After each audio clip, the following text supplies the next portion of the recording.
प्रिय विद्यार्थियों, अब दूसरा कवित्व देखें। खेती न किसान को, भिखारी को न भीख बली, बनिक को बनिज न चाकर को चाकरी, जीविका विहीन लोग सिद्ध्यमान सोच बस, कहे एक एक न सो कहा जाई का करी। वेद हूँ पुराण कही लोक हूँ बिलोकैत, सांकरे सबाई पे राम रावरे कृपा करी। दारिद्र दशानन दवाए दूनी दीन बंधु, दुरित दहन देखी तुलसी आहा करी। तो बच्चों, सबसे पहले तो इसके जो कठिन मीनिंग है उनको देखो। तो यहाँ शब्द आया है बलि। बलि का अर्थ होता है दान दाता, जो दान देते थे, जो अन्न का दान करते थे, उनके लिए बलि शब्द का प्रयोग हुआ है। बणिक कहते हैं बणिया को। बनिज का अर्थ व्यापार, चाकर का अर्थ नौकर, चाकरी का अर्थ नौकरी, जीविका विहीन का अर्थ बेरोजगार, सिद्ध्यमान का अर्थ दुखी, का करी क्या करें, लौकहु अर्थ दुनिया में, संसार में, जगत में, विलोकियत दिखाई देता है या देखा गया है, सांकरे संकटग्रस्त या संकट के समय, सबई सभी, पई पर, रावरे अपने आपने, जो भगवान राम है उनके लिए शब्द प्रयुक्त हुआ है। दरिद्र दशानन गरीबी रूपी रावण, दबाई दबा दिया है, दुनी संसार दुनिया या विश्व, दुरित दहन पापों का नाश करने वाले, पापों को भस्म करने वाले, आहा करी प्रार्थना करना, दुहाई देना या विनती करना।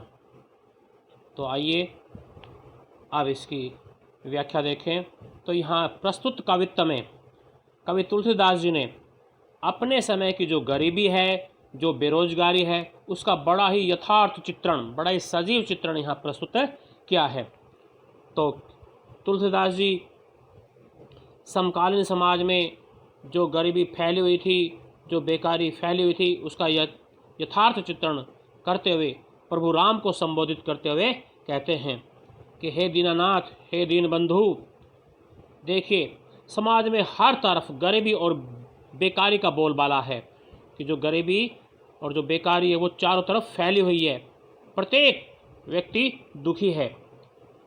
तो देखिए, खेती ने किसान को, किसान के पास खेती करने के लिए उचित साधन नहीं है। कहने का अभिप्राय यह है उसके पास भूमि का अभाव है और जो उचित साधन है उनका भी किसान के पास अभाव है।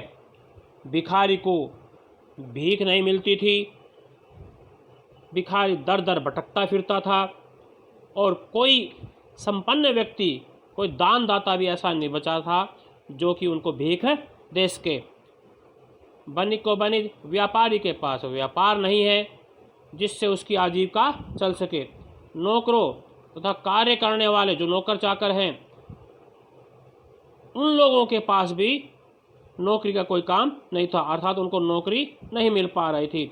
समाज में किसी के पास भी आजीविका चलाने का कोई साधन नहीं बचा है। वे सब बेकारी के कारण दुखी हैं, पीड़ित हैं, शोक में डूबे हुए हैं। समाज का प्रत्येक वर्ग दीनहीन है, दुखी है। तो दुखी होकर वे आपस में एक दूसरे से यही कहते हैं, परस्पर एक दूसरे से यही कहते हैं कि बताइए अब कहाँ जाए, क्या करें, किस तरह अपना पेट भरें, किस तरह अपना जीवन यापन करें। तो इस तरह से वो एक दूसरे से अपनी मन की जो पीड़ा है, मन की जो व्यथा है, उसको वो कह रहे हैं। आगे तुलसीदास जी कहते हैं कि हे प्रभु राम, हे दीनानाथ, हे कृपा निधान, हे भक्त वत्सल प्रभु, वेदों में और पुराणों में ऐसा कहा गया है और संसार में भी ऐसा देखा गया है कि भयंकर संकट की स्थिति में जब घोर संकट पड़ता है अपने भक्तों के ऊपर, तो उन्हें देखकर हे प्रभु राम, हे सांवले सलोने राम, आप ही उनके ऊपर कृपा करते हैं।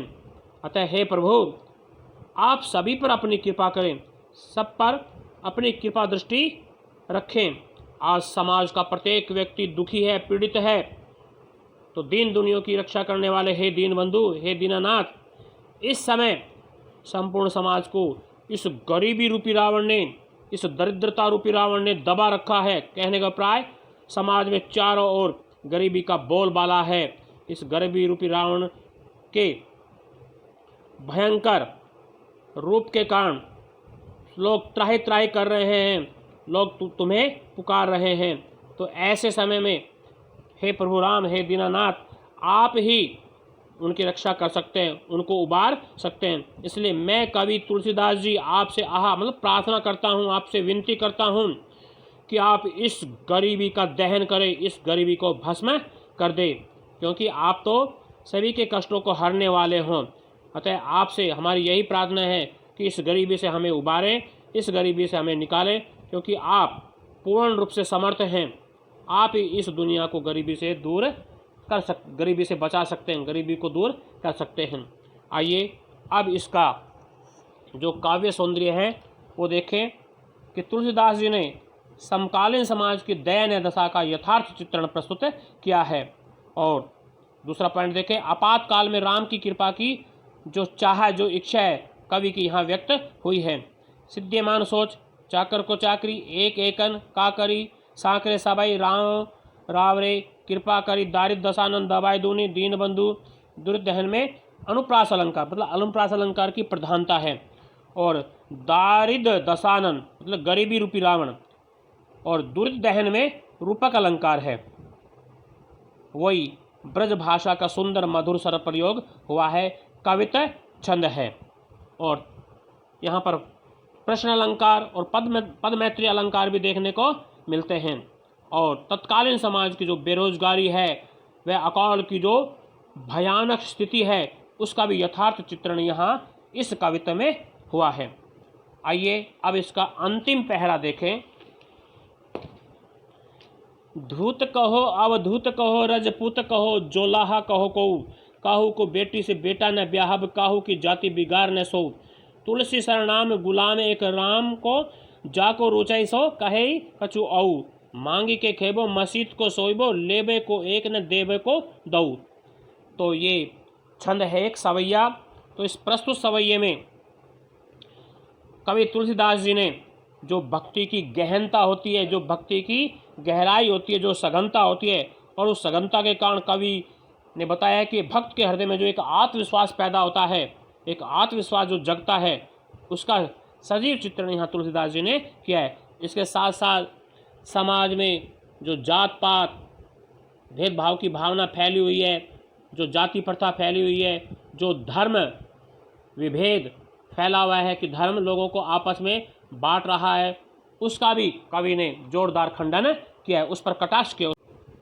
तो बच्चों, भक्त तुलसीदास जी अपने आत्मविश्वास को प्रकट करते हुए कहते हैं कि धूत कहो समाज मुझे चाहे त्यागा हुआ कहे, मुझे मूर्ख कहे, अवधूत चाहे मुझे सन्यासी कहे, रजपूत कहो चाहे जाति से राजपूत कहे, या मुझे जुलाहा कहे, मुझे कोई फर्क नहीं पड़ता, मैं किसी की परवाह नहीं करता। काहू को बेटी सो बेटा न ब्याह, काहू की जाति बिगाड़ न सो। आगे कवि तुलसीदास जी कहते हैं कि मैंने किसी की बेटी से अपने बेटे की शादी थोड़ी करनी है, कि किसी की बेटी के साथ मुझे कोई अपने बेटे का विवाह थोड़ी रचाना है कि जिससे किसी की जाति बिगड़ जाएगी।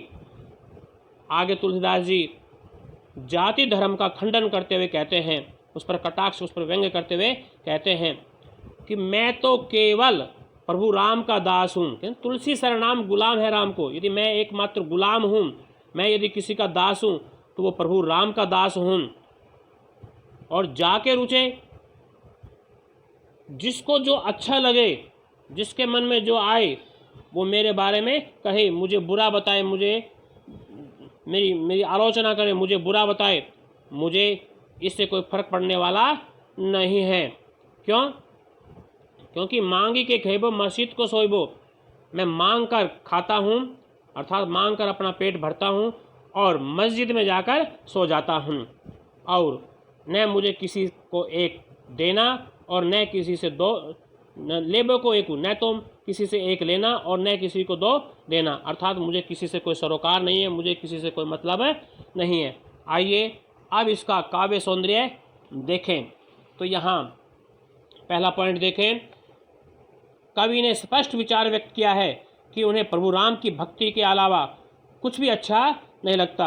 अगला पॉइंट, समाज में जो फैली जाति प्रथा है, जो धर्म विभेद है, उसका भी खंडन कवि ने किया है। अगला पॉइंट, कवि की राम के प्रति जो अटूट भक्ति, जो अटूट आत्मविश्वास है, उसका परिचय भी देखने को मिलता है। लेने को एक न देने को दो, मतलब न तो किसी से एक लेना और न किसी को दो देना, ये एक प्रसिद्ध लोकोक्ति है। इसका भी सार्थक प्रयोग इस सवैये में हुआ है और ब्रज भाषा का सुंदर सरल सहज प्रयोग हुआ है। अभिधा शब्द शक्ति है। कहु कहु बेटी सो बेटा न ब्याहब, यहाँ वर्णों की आवृत्ति के कारण अनुप्रास अलंकार है। सवैया छंद है और कवि की जो दास्य भक्ति है वो भी यहाँ पर प्रकट हुई है। दास्य भक्ति का परिचय यहाँ पर मिलता है। और मस्जिद में सोने की बात करके कवि ने उदारता और समरसता का परिचय दिया है। तो इस तरह से बच्चों ये पूरी कविता मैंने आपको पढ़ा दी। इसको ध्यानपूर्वक पढ़ना और पसंद आए तो इसको अवश्य सब्सक्राइब करना। धन्यवाद।